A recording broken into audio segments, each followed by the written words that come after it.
The lantern flickered. The wind pushed against the old wooden door. Someone was running through the narrow village path. Bare feet, mud, panic. They laughed at him once. They called him the silent boy. They said he was harmless. Now nobody was laughing. A shadow moved behind the wheat fields. Footsteps stopped.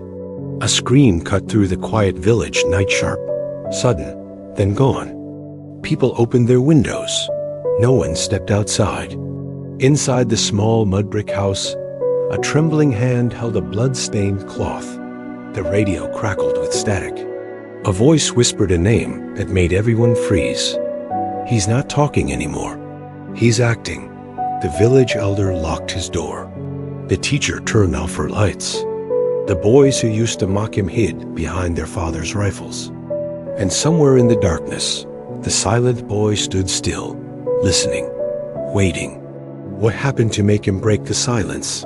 And who was going to be next? This all started on a quiet afternoon when the village felt smaller than usual, and everyone knew everyone's business. Our village sat between endless fields and a slow river, where mornings smelled of wet soil and evenings of burning wood. Life moved gently here. People worked, prayed, laughed, and slept under the same dusty sky their grandparents had known. He was called Ayan. Most people just called him the quiet boy. Ayan rarely spoke, not because he couldn't, but because he didn't want to. He kept his head down, helped his mother in the fields, and walked the long dirt road to the small village school. His father had died years ago in an accident, and his mother carried that grief like a second shadow. They lived in a simple mud house with a tin roof that rattled during storms. In the mornings, Ayan would sit by the banyan tree near the well, feeding sparrows crumbs of bread. In the evenings, he'd sit on the roof and watch the sun sink into the fields, as if memorizing every color. He never fought, never complained, never asked for anything.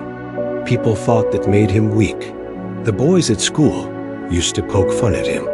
They'd snatch his bag, hide his sandals, call him names. Mute ghost, they'd laugh. Scared chicken. Ayan would just pick up his things and walk away, eyes fixed on the ground. The teacher, Miss Rita, once told the class that quiet people often see more than loud ones. The boys laughed at that too. The village elder, Uncle Hamid, said Ayan reminded him of still water calm on the surface, deep underneath. But nobody really listened to Uncle Hamid anymore. Ayan's mother, Sana, believed her son was kind. She believed kindness was strength. She believed the world would eventually understand him. At night, she'd tell him stories about gentle men who changed the world without raising their voices. Ayan would listen, nod, and smile faintly. Everything felt peaceful, predictable, safe. But small things began to feel wrong. Sometimes Ayan would stop feeding the birds and just stare at the tree line. Sometimes he'd return from school with dirt on his clothes and scratches on his arms, but he never explained.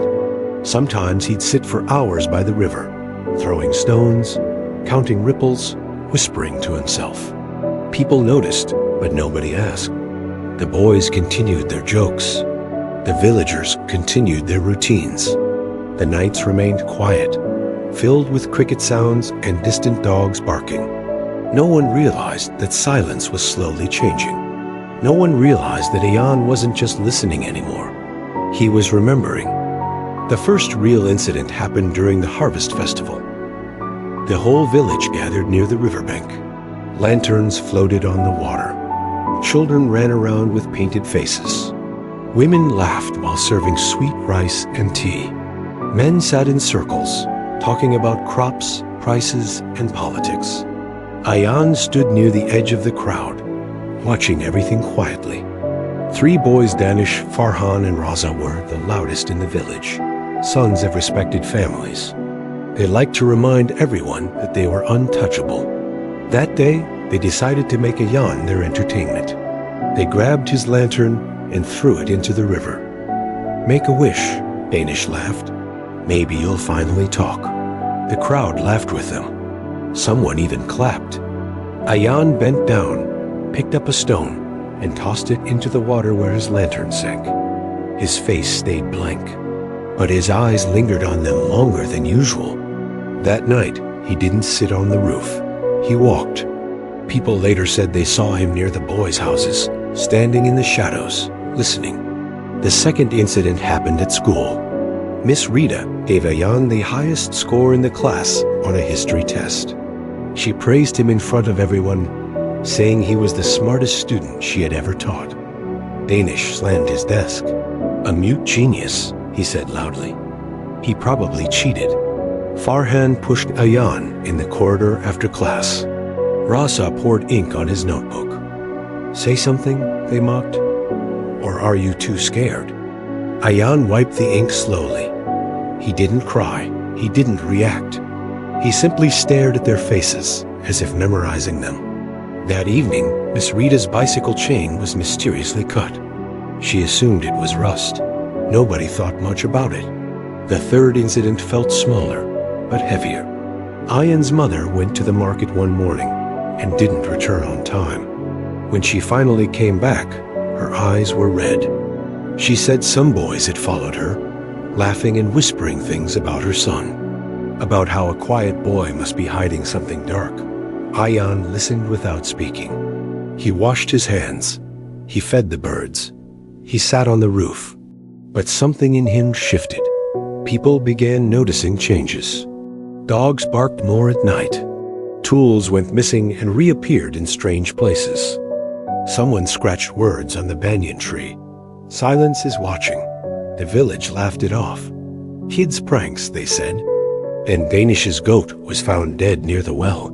No marks, just lying there, stiff and cold. Farhan's father found their front gate broken in the morning, hinges twisted like someone had tried to tear it off. Rasa claimed someone had been standing outside his window every night, just breathing. Parents warned their sons to stay inside after dark. But no one directly blamed Ayan. He was too quiet, too polite, too invisible. Until Uncle Hamid called Ayan to his house. "You're changing," the old man said gently. "Silence can grow into something dangerous if you don't let it out." Ayan stared at the floor. "Dangerous for who?" he asked softly. It was the first time many people heard his voice. Calm, flat. That question spread through the village like smoke. And came the incident that no one could ignore. One night, during a power outage, someone set fire to a small haystack behind Danish's house. It burned quickly, lighting up the sky. People rushed with buckets, shouting. The fire was controlled before it reached the house, but panic filled the air. In the chaos, someone saw a figure standing across the field, perfectly still, watching the flames. They swore it was Ayan. The next day, the boys stopped laughing. The villagers stopped smiling at him. Whispers followed him wherever he walked. Ayan felt it. The fear, the distance, the respect that came from uncertainty. And for the first time, he didn't walk away from it. He leaned into it. He started writing in a small notebook, filling pages with names, dates, and strange symbols. He walked the village at night, listening to conversations through thin walls, noting who said what. He learned every path, every shortcut, every sound the village made after midnight. The calm village began to feel like a maze he controlled. Danish, Farhan, and Raza felt it most. They stopped going out together. They avoided the river. They avoided the banyan tree. They avoided Ayan. But Ayan didn't avoid them. He just waited. The scream came from Danish's house. People rushed with lanterns, stumbling through mud, hearts pounding. Doors slammed open. Dogs howled. The night felt alive. Inside Danish's courtyard, chaos exploded. His mother was crying. His father was shouting. The front door hung open, broken from the inside. Danish was gone. And a second scream. From the river, men ran with torches. Women prayed. Children clung to their mothers. At the riverbank, they found footprints. Bare feet, muddy, leading into the reeds. And then they saw him. Ayan stood knee-deep in water, holding Danish's lantern. The same lantern they had thrown away months ago. His face was calm. Too calm. "Where is he?" Danish's father shouted. Ayan tilted his head. "You laughed when I was silent," he said softly. "So I learned to speak in other ways."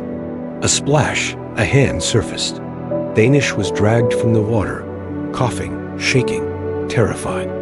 He was alive, but something in him was broken. Farhan and Rasa arrived, pale, trembling. "We didn't mean it," Farhan cried.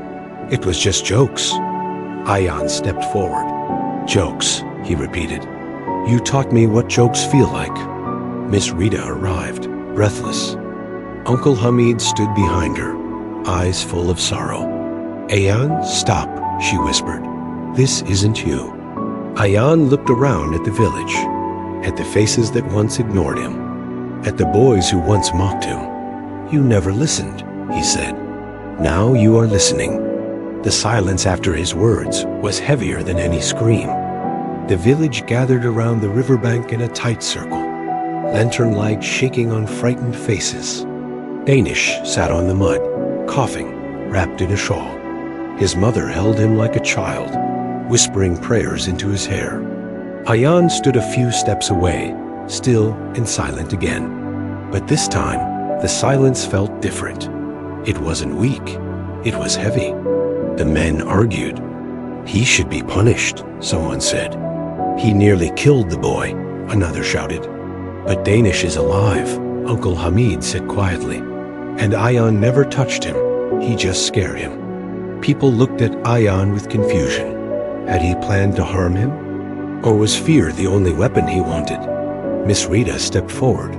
"Ayan?" she said softly. "Why?"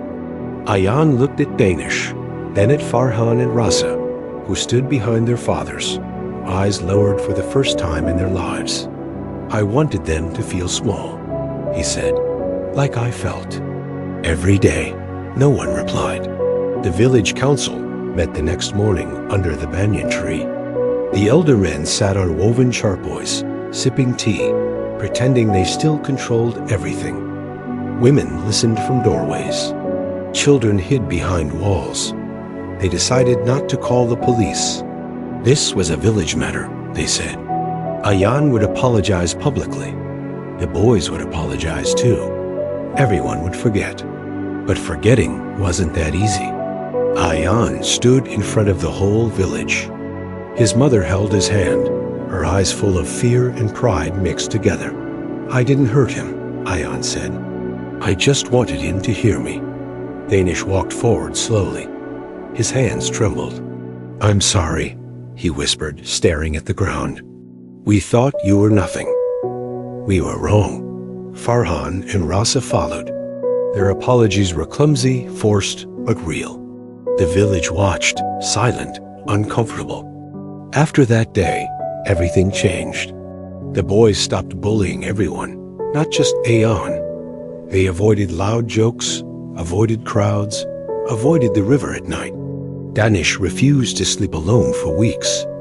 He said he still heard water in his dreams.